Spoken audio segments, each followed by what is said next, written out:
Hello' guys, welcome back to my YouTube channel. তো আজি মই আহিলোঁ শিৱসাগৰত থকা তলাতল ঘৰলৈ।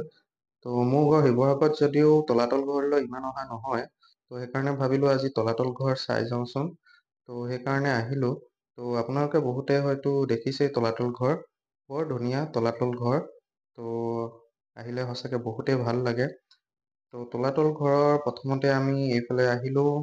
এইফালে তলাতল ঘৰৰ মন্দিৰ আছে আৰু এইফালে তলত কিছুমান কোঠা বনাই থোৱা আছে। তো প্ৰথমতে তলেদিয়ে যাওঁ, চালোঁ তলত কি কি আছে। তো তলাতল ঘৰলৈ বহুত বছৰৰ মূৰত আহিছোঁ, সৰুতে অহা। তো ইয়াত বহুত স্মৃতি জড়িত হৈ আছে। যেতিয়া সৰুতে তলাতল ঘৰলৈ আহোঁ, অকলে মাহঁতে যাব নিদিয়ে, লগত লৈ যায়, তলাতল ঘৰত হেৰাই যাবি বুলি কয়।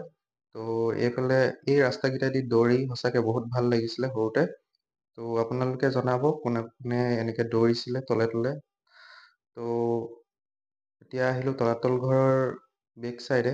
তো এইফালেও বহুত ধুনীয়া বেক চাইডটো।